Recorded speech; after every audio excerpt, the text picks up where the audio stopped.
Welcome to another edition of It's a Long Beach Thing. Be sure to subscribe on your favorite podcast platform and like us on Facebook and on Instagram. Well, it's political season right now, and I have another Long Beach candidate for you, Joshua Rodriguez. Joshua, how are you doing today?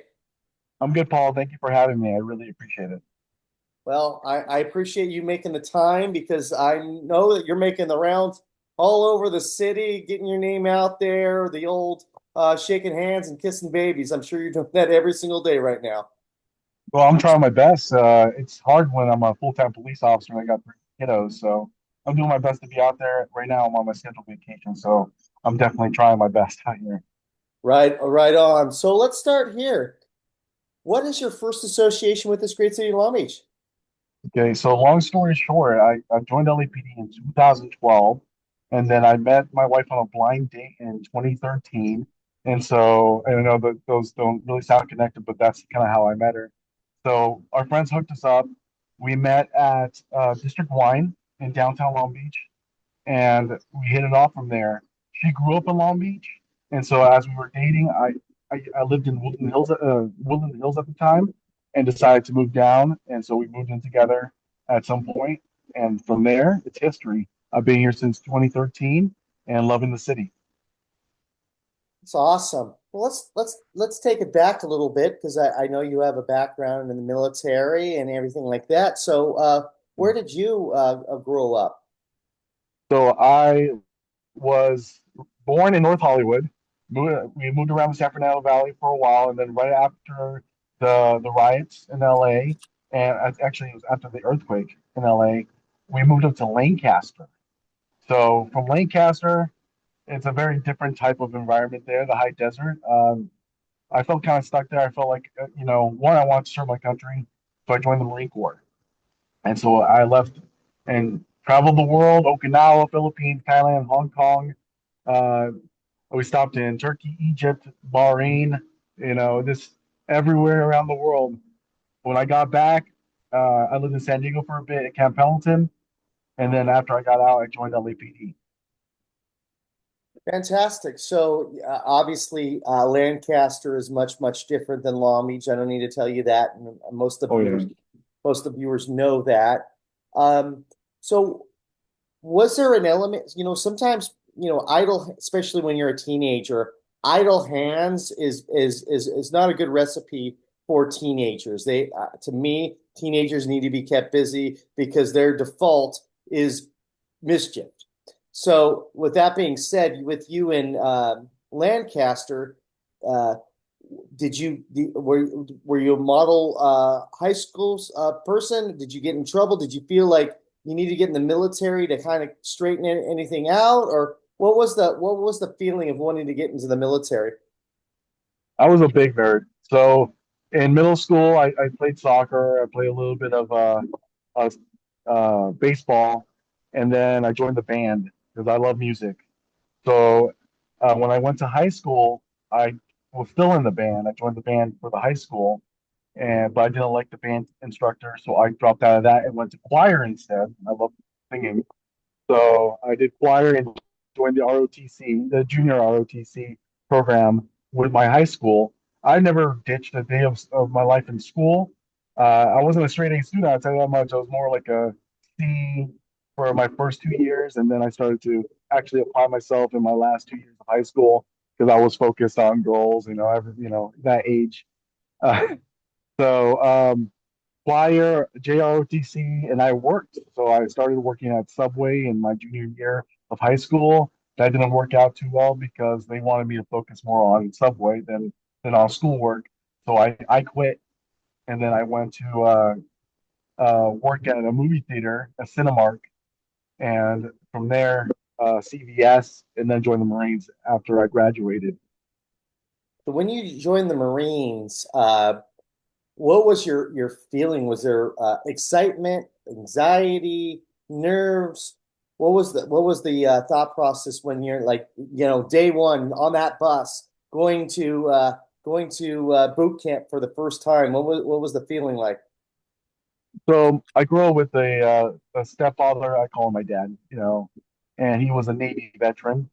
So I felt a little bit prepared, but honestly, you'll never be prepared for Marine Corps boot camp. It is a different type of life and experience. I like to tell people I felt like a zombie because every day just felt the same way and just kind of sucked it up and just moved on forward. I had some miserable days in boot camp, but again, I joined because of the war effort. I, I in eighth grade, I watched the towers go down, and I felt called to serve my country. Um, I was raised on limited information. I in a school district that really didn't provide that much information, and I wasn't afforded that much opportunity because we were low income to low middle class at the time. So I felt like it was my only option to really make it out of Lancaster. I love my friends there, but it's like a black hole when you're there. If you don't leave, you get stuck there, and then you get involved in a bunch of drama that you don't want to be involved with. There's a lot of drug use, methamphetamine, marijuana over there, and I didn't want to be part of it. And on top of, the experiences I had with ex-girlfriends and stuff like that, I said, it's time for me to go, and I don't want to be part of this drama. I want to apply myself and serve my country. Hmm. Well, that's fantastic. I think that's wonderful that you had the wherewithal at such a young age that you knew that you didn't want to go down that rabbit hole that some other people might have went down that you may know. The fact that at 18 years old you knew you wanted better for yourself, and that's very very very commendable. So how was life? You said you were served. Did you served for 5 years? I believe, right? How was life for those 5 years? So, like I said, boot camp was kind of miserable. But I made it. I made it. I told myself I cannot start over. I can't because what happens if you break your leg or you get pneumonia during boot camp, you have to restart over. So I wasn't about that. I wanted to finish it the first try, get through it.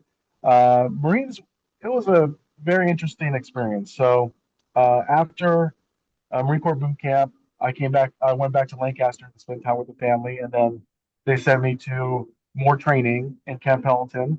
And from there, I went to Fort Leonard Wood, Missouri, to do MP school. I was a military policeman in the Marines.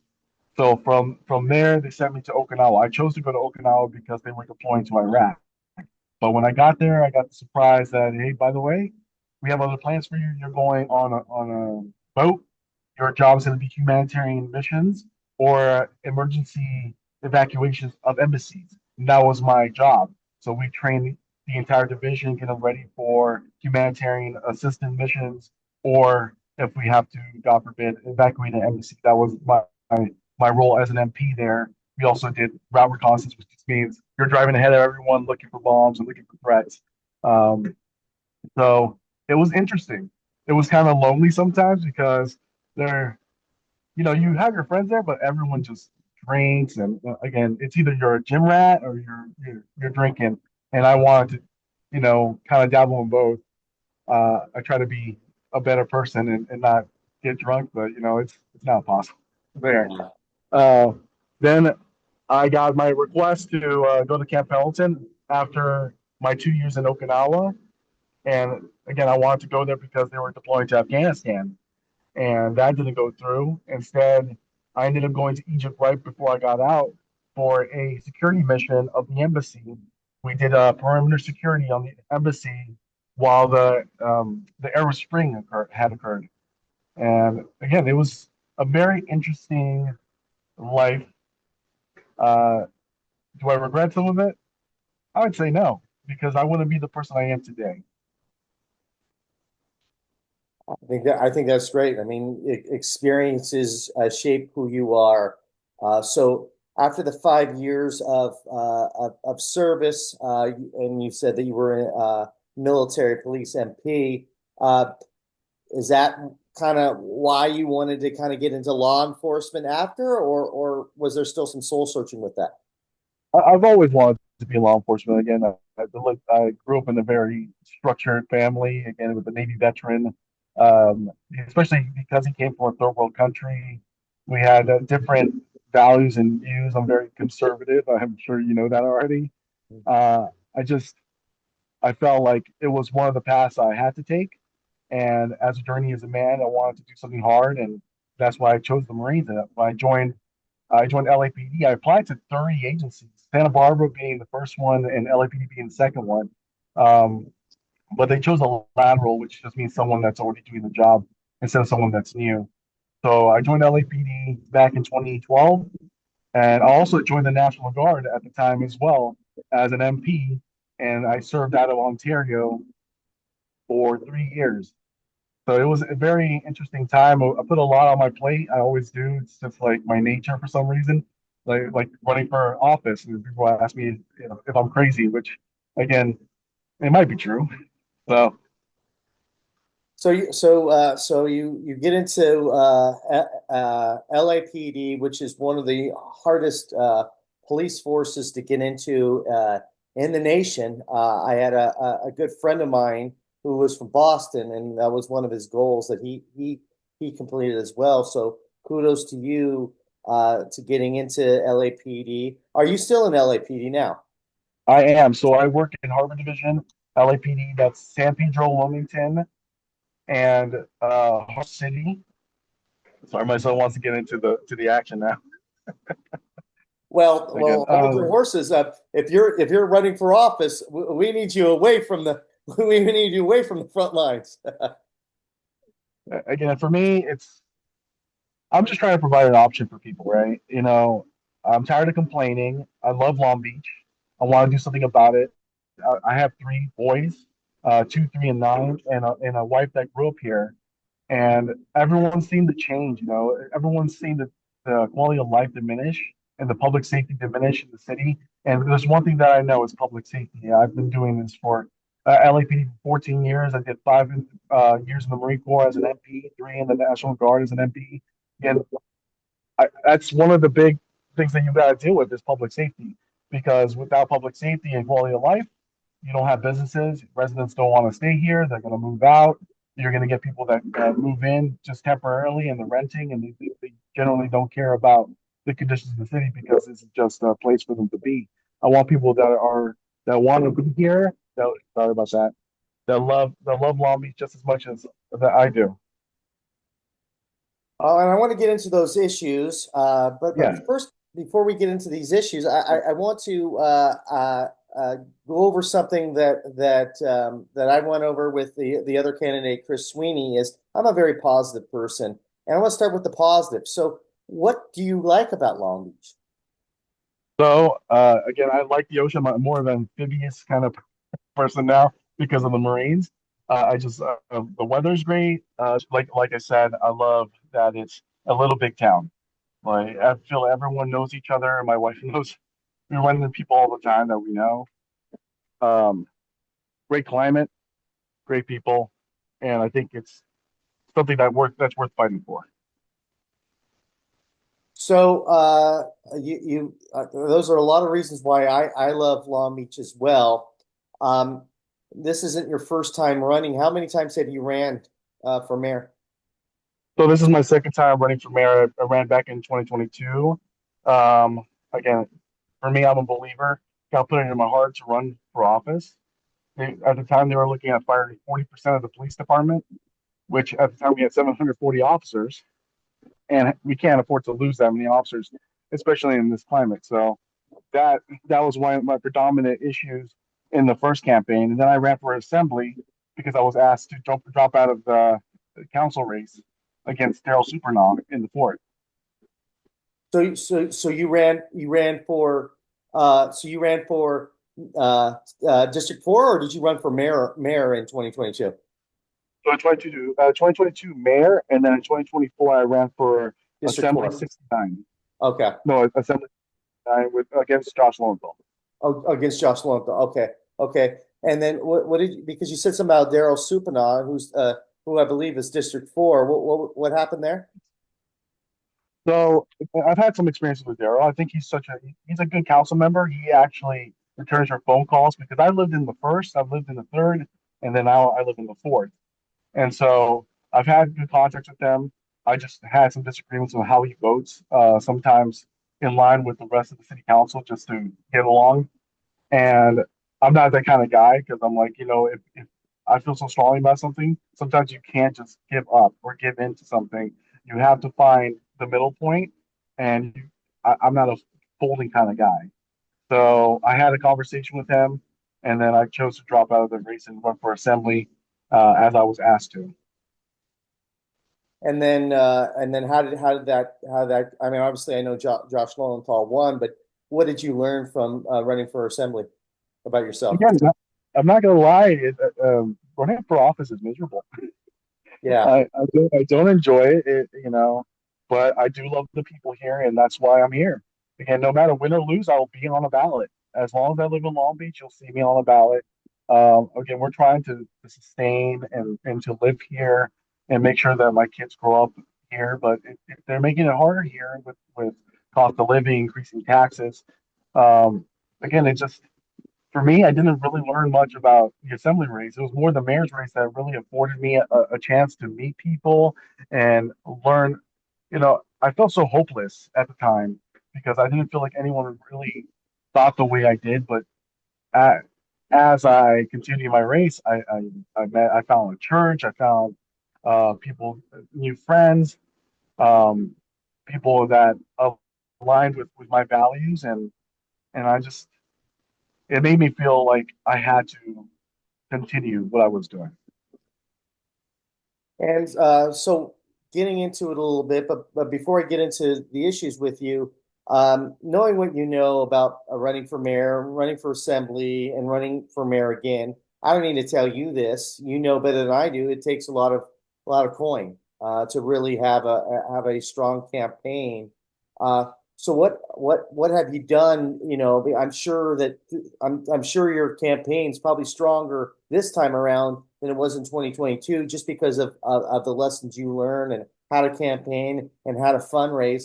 What lessons have you taken with you to have a stronger campaign this time around in 2026? Okay. So I agree and I disagree with that assertion. Again, I'm a grassroots candidate. I hate asking for money. I don't like fundraising. I don't want any corporate sponsors or donors. If the unions decide to endorse me, they endorse me because they believe in my message. And most of the time, they tell me, "Oh, you don't have money. You're not a viable candidate." Again, that's fine because again, you're picking your poison in the end. The voters will have a choice when this election comes. And if I'm not their choice, again, they're going to continue the way they're going unless they pick a different candidate. Rex might have money, so I'll kind of rehash some history. So in the first race for mayor, I was polling last place because I am the conservative. Uh, um, Public safety was my main topic. Back then, it wasn't a popular topic. So funny enough, now it's a popular topic. I spent about $4,000, about 2,000 on my own and 2,000 of donations, and that was all reported to the state. And I bought materials then, handouts, signs, and my website. I got third place. I got 10% initially, 8% at the end of the day of the vote, with no name recognition, never running for office. So that still sounds like a little, but for a first time running against city council members, when Susie Price spent $700,000 in the primary and Rex spent 1.3 million in the primary. Now in the assembly race, I spent $0 other than the filing fee to get on the ballot, and I got 34% of the vote. But at Assembly 69, it's more than just Long Beach. It's Signal Hill, parts of Carson, parts of Lakewood, Avalon, and Catalina Island. So I get that it's not all solely Long Beach. But again, for me, I don't want the money to speak. I want you to speak. I want the people to vote. Win or lose, I'll be on the ballot. I have a lot more to lose by leaving my job at Lake Beach. Because if I do it, again, I won't do a terrible job. But if I did a terrible job as mayor, I have real consequences. I have a family that relies on me. I'm the sole breadwinner in my family. I'm walking away from 14 years of investment at LAPD, and that's my pension. I can no longer hold a position there. I lose all my certifications as a police officer, the job I love, the thing that I love to do the most. And God has called me to do this. So I'm doing this. And again, win or lose, the choice is always going to be yours. I warned everyone back then that this was going to happen. The officers are going to leave. That the administration that takes over is not going to be friendly to them. Both Susie and Rex were willing to fire 40% of the police department. Both Susie and Rex were willing to create vaccine passports. Again, they lied. They lied to the voters, and no one held them accountable. They never fired those officers that never got vaccinated. They never got those vaccine passports. They lied to people because of ideology, because it was politically expedient for them to tell you a lie. I will never tell you a lie, even if it's unpopular. I don't pander. I'm a straight shooter, and I always have been. And other people have other choice words for me. So that's sorry. I like to ramble sometimes, but That's okay. hopefully that answers the question. Absolutely. You absolutely did, and I appreciate your honesty and being upfront with me. That's very, very refreshing. Let's get into those issues a little bit. I'm going to get into public safety because that's huge, and I might have been in the minority there, but in 2022, I felt that crime was high then too. So I was a voter that wanted that to be in the forefront. I don't know about the rest of the Long Beach. I can't speak for them, but me, I felt crime and public safety were on the decline well before 2022. But I can't speak for the city. So let's get into that a little bit. Let's get into the topics. There are two big topics of Long Beach that I want to discuss that kind of go hand in hand in crime and homelessness. So you're a police officer, obviously. And using your own words, this is kind of your bread and butter topic. You become mayor. What are you going to implement to decrease crime? And then we'll get into homelessness a little bit. Okay. Again, thank you for the question. Again, I have zero tolerance for criminality. Absolutely. Like none, because again, it's not a criminal justice system, it's a victim's justice system. That's what it should be.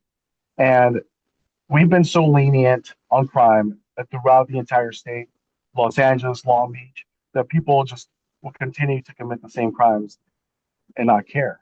But again, what how do I fix this? Because we're losing officers. Officers enforce the law, and a lot of people say, "Oh, officers don't really fix the problem." Well, that's not necessarily true because again, if you look at cities surrounding us, like Seal Beach or Torrance, they don't have the same issues that we do because they have enough officers. So, just to give you some insight, back when I ran in 2022, we had 740 officers. Before COVID, we had 983 officers at LAP, Long Beach PD, and now we're about 624 to 670, depending on who you ask, which means it's not a friendly place for officers to stay or want to be. And the incentives to leave are so high.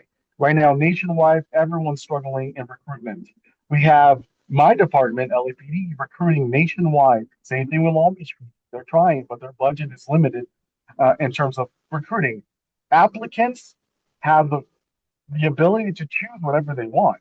And and officers working for Long Beach PD have the ability to leave to whoever they want. The lateral incentives for law enforcement are mind blowing, from $10,000 to $100,000, depending on what city you go to do less work and with better benefits. And it's almost being crazy to say, but you need leadership that makes it friendly for law enforcement, that they know if they do something and it's by the book, even if it looks bad, that I'm going to stand up for them and make sure that I don't throw them under the bus. That I'm going to let the process of the law and the due process for not only the criminals but for the officers show that they did the right thing. Now, we don't have money. We're in a projected deficit of 61 million to 80 million dollars. Again, how do we hire more officers? How do we incentivize more officers? Again, we have applicants applying, and the mayor's saying we hired 250 officers, but again, the numbers show that we've only gone down. And in a city that's 470,000 people, 50 square miles, the national average being 2.4 officers for every 1,000 people, and Long Beach being at 1.4 officers for every 1,000 people. Well, people don't understand that the numbers are so bad. 5-minute response times on average for priority calls, stabbing, shootings, domestic violence, 50 minutes on average for property crimes. And it's not the officer's fault because, again, in this city has a lot of crime, a lot of gangs, and it has to stop. So the solutions that I bring forward, Lakewood implemented a program where they had contracted armed security to help supplement police patrols. Again, we need to do the same thing because as we continue to hire officers and meet the hopefully 1,000 officers that we need, especially before the Olympics, because we're going to need those officers throughout the city. Uh, they help with not only detaining suspects, reporting crimes, helping with some type of reports, and then they can also do patrols through residential and business areas.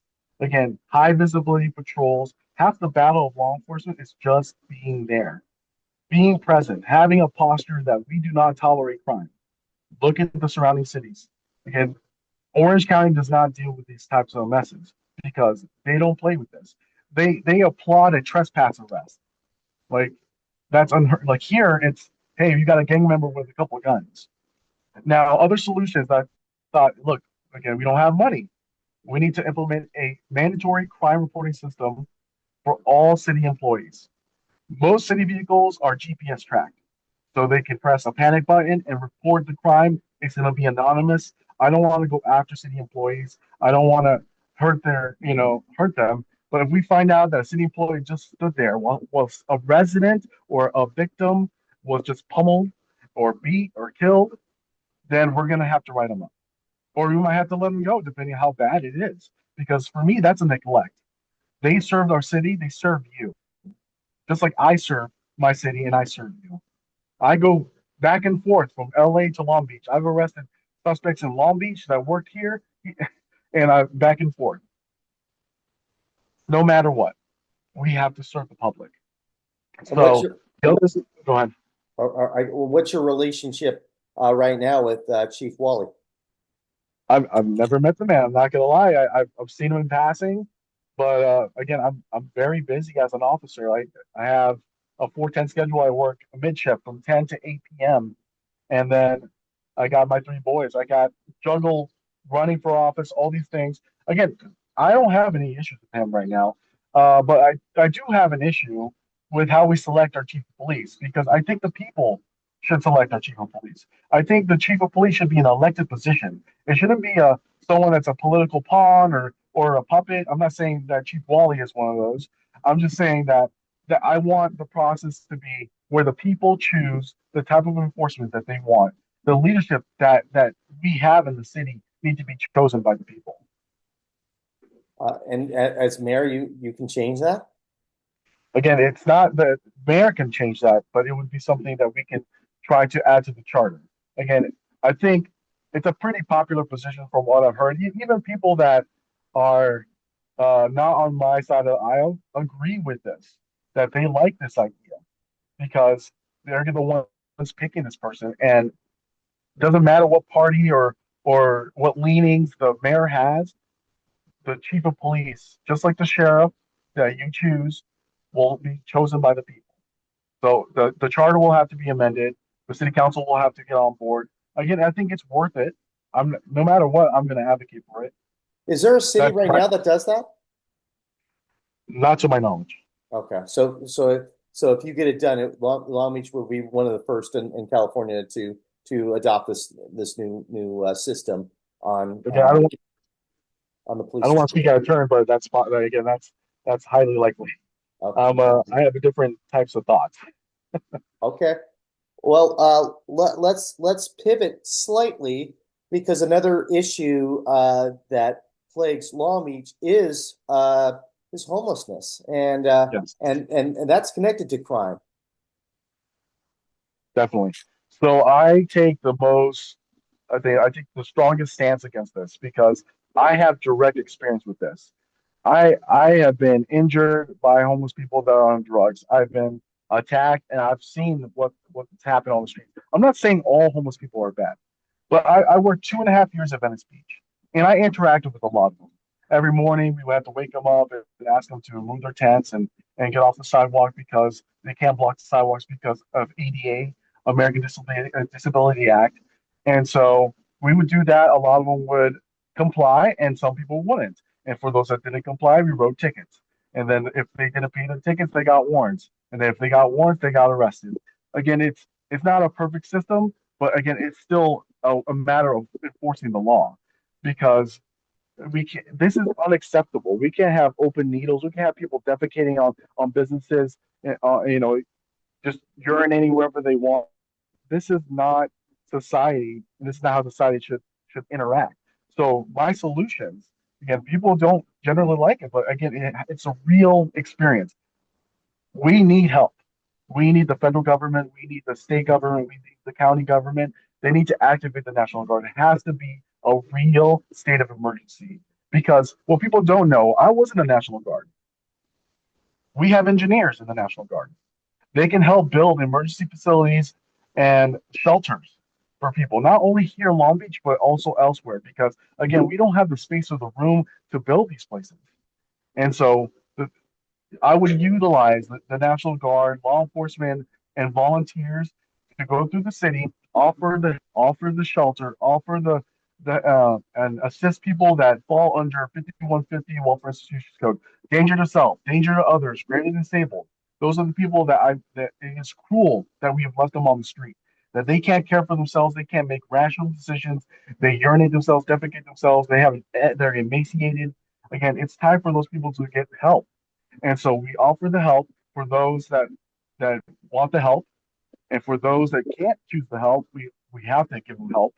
And for those that are choosing the lifestyle of being homeless, for choosing to be high, to do drugs, to disobey laws, we tell them we've offered you the help. We have to enforce our laws. We cannot allow you to stay here. We cannot allow you to sleep on the sidewalk and block the way. We can't let you just use drugs openly in front of schools and in front of people.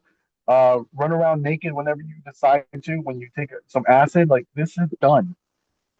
Nobody else tolerates this around us. Seal Beach, Orange County, they don't deal with this stuff.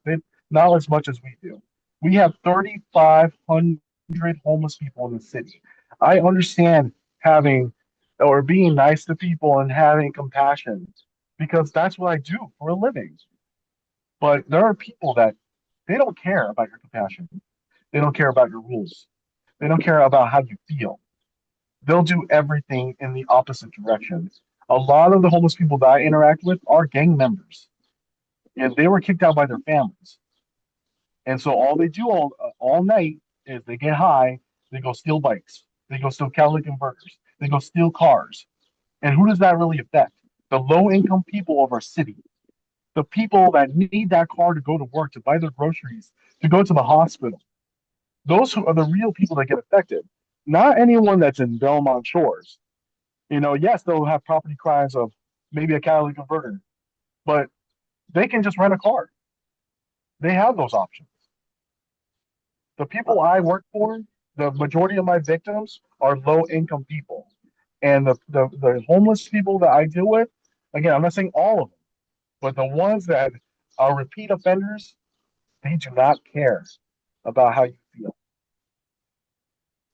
Well, I would agree that there's probably more homeless in different districts than D3, but I will tell you that I live in D3, and there is a lot of homeless in D3, and to your point, some are fairly friendly, I guess is the proper word to say, and some are not. Some are out of their mind because they're on some sort of substance, and you have to keep their distance because you don't know what they're going to do. A lot of them are talking to themselves, and I'm fearful sometimes. I live in D3. I live over by Wilson High School near Tommy'sburger, and they hang out at the DeWitt Library, and I know they're doing deals right there.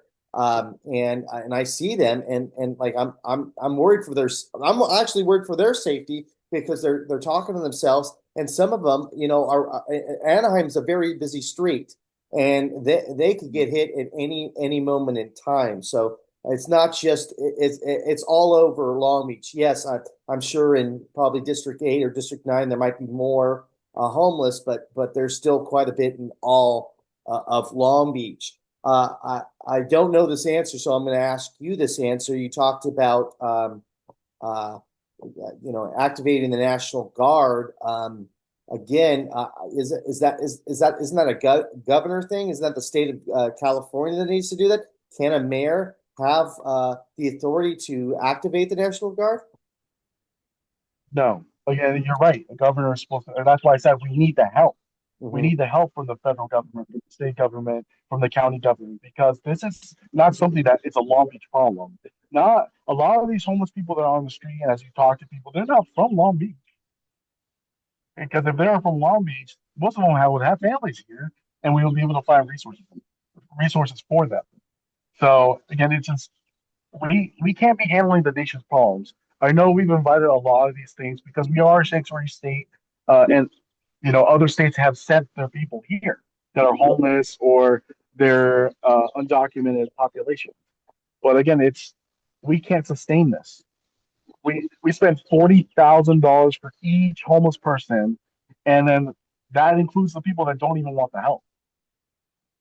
Why wouldn't you use that money for people that do need the help or want the help? The fraud is massive.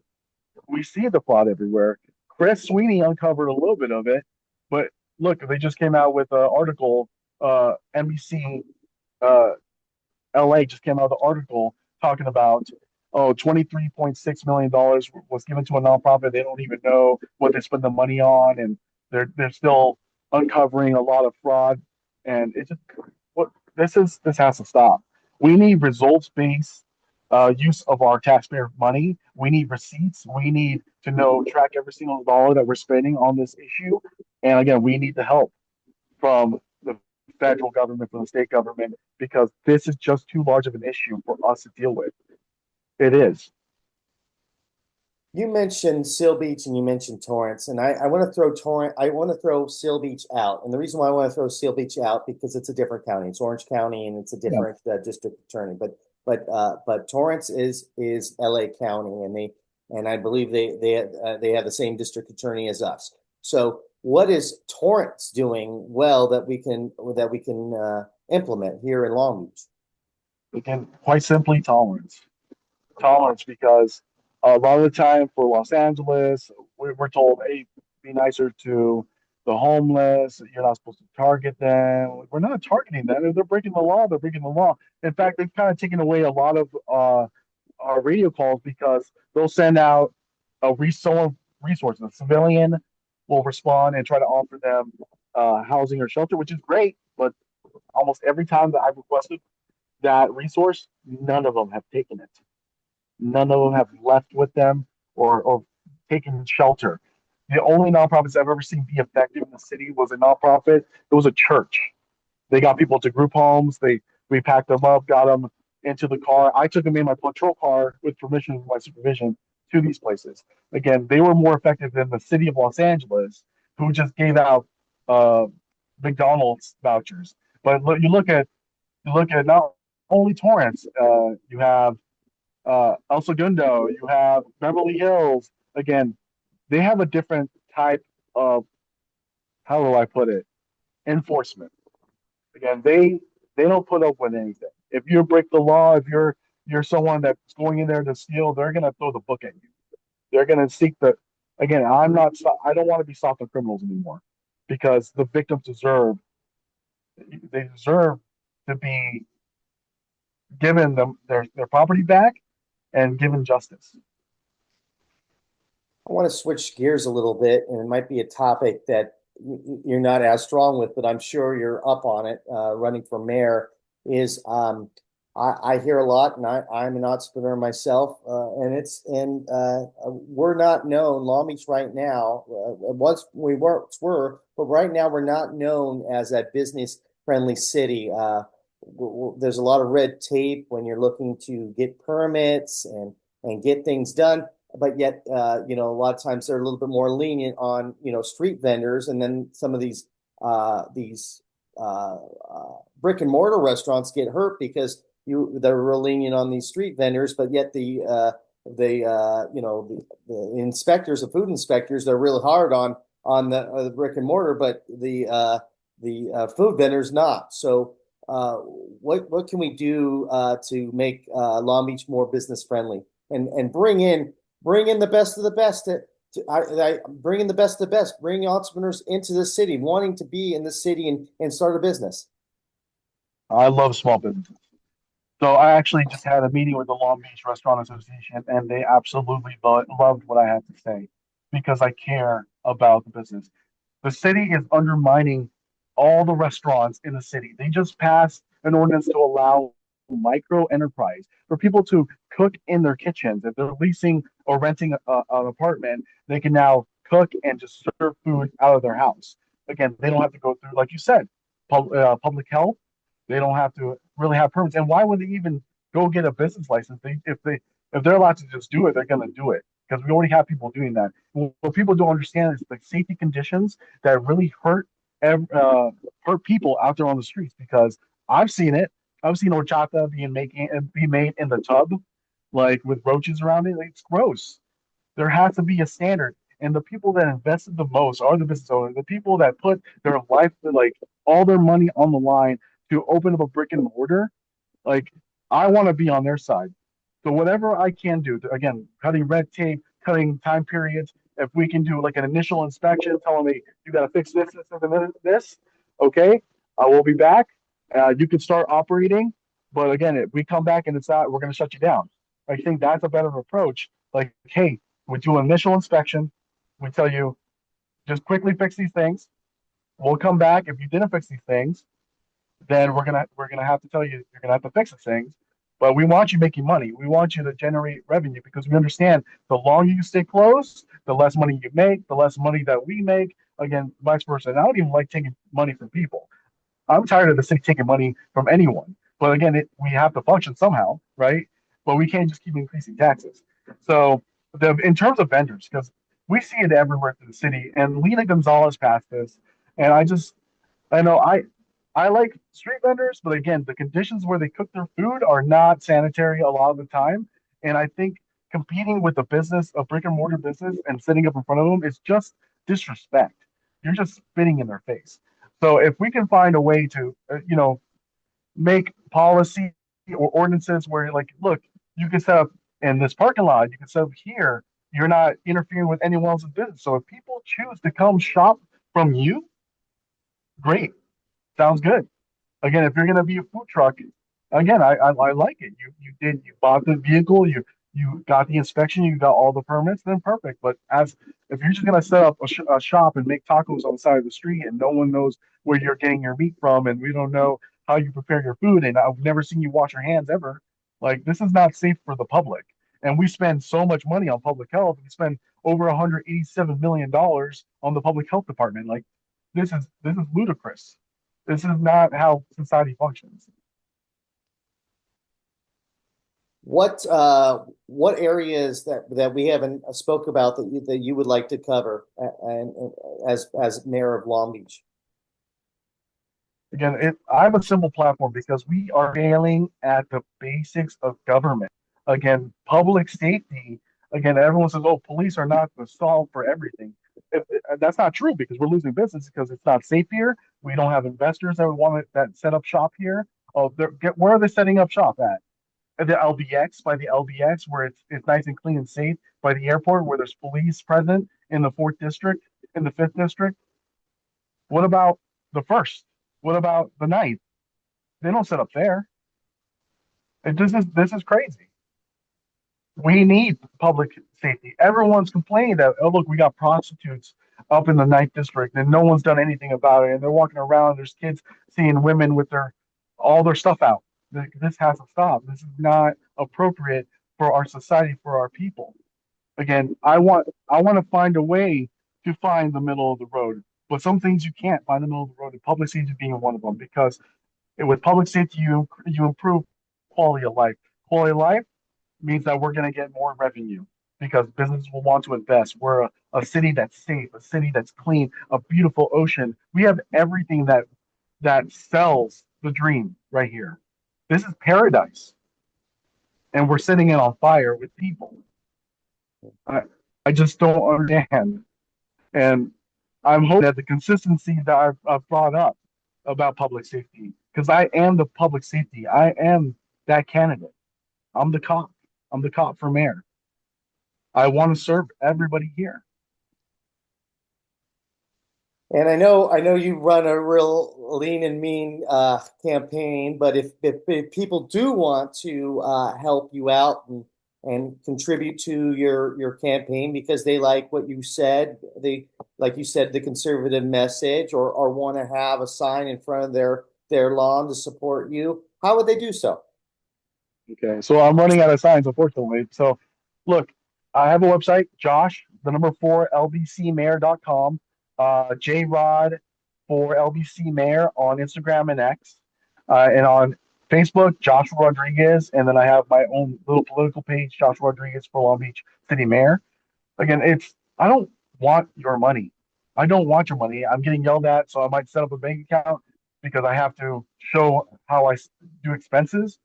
The only the last time I ran for mayor, I didn't get monetary. I didn't take money. People bought signs for me. People bought stickers. People bought material for me, and that was a better way of spending their money. I felt because I want them to know it's not being spent on me. It's not for me. I don't want the money. If you can host at your house, if you can have me there just to speak with your neighbors, if you can just show them my material, that's what matters. Not what the unions have to say. They're using your money to vote for whoever they want that has whatever they want in their agenda. They don't care about you. That includes the police union, which obviously didn't endorse me. There's a reason they didn't endorse me. There's a reason they haven't even called me because I'm going to be honest about where we spend our money, and I'm not here to protect anyone. For the regular police officers, I'm going to defend them. As in terms of unions, you don't represent the people at large. You represent your interests, and I'm done with it. Well, we got real serious there, but before we end it, I'd like to go with more of a fun question for you. You've been Okay, here okay. since 2013, so I know that you know some good spots. Tell me where we need to eat in Long Beach. Oh man, it's crazy that Chris Sweeney said Sushi Kara. We love Sushi Kara. So it's right on Bellflower Willow by the Lowe's in the Lowe's parking lot next to the Togos, like he said. We eat there quite often. We love it. Copa, so coffee parlor here on Clark and Spring. The owner there, Josh, again, not just because I like his name, amazing breakfast burritos, amazing coffee. My favorite drink there is Sproje. His pizza is amazing. The pizza parlor, Little Coyote, another good pizza place. Uh, our go-to though, because I got such a large family, we go to what's it called? Not Charlo Chicken. It's on Willow and Lakewood. For the life of me, I just can't think of the name right now. But anyways, um, we love Second Street. Almost everything on Second Open Sesame. District Wine. If we have a date night, we love going to District Wine. Um, they have a Pete Tapenade. Amazing. And it's just and of course Ballast Point to get some drinks, even though they're not necessarily a Long Beach like staple. They just showed up. I love being there. Their food and the atmosphere and the beer is good. The beer and the food. Yeah. Absolutely. You named some good spots. Sushi Kara, again, yeah, I need to go there. Not only did Chris, not only did you, but after I did an interview with interview with Chris, somebody else said about Sushi Kara. So I need to go. I guess they have a pretty good lunch special as well. So I think I need to go there. I'm already getting hungry just talking to you right now, Josh. So you know what, Josh? I appreciate your candor. I appreciate your honesty. I can feel your energy from here that you really do care about this city, and you want a great future for your kids. You want your kids to raise their family here, I would imagine. And I also commend you because I've gone to events where Chris has spoken at, and back when Susie Price has run, I've gone to an event that she spoke at a home, and I'm sure you're kind of doing the same thing with talking at homes and such. And a lot of times I'm thinking to myself when they're talking back to the person running and coming up with these problems, and rightfully so that there's problems here in Long Beach. But I say to myself what JFK said many years ago: don't ask what your country can do for you, but what you can do for your country. And you're doing something, and you're taking action, and whether you win, lose, draw, whatever, Joshua, I commend you for taking action and having love for the city. And I know that whatever happens, you're going to be an advocate for Long Beach. And I appreciated this conversation we've had together today. Yeah, and that's the question I want you to ask every candidate. Win or lose, are you going to be here for the next race? Because I will be. And Paul, I really appreciate all the time that you've given me. I really appreciate it. Well, Thank you. Joshua, thank you again so much. I appreciated it, and love the backyard that you got there going. It's been a Long Beach thing.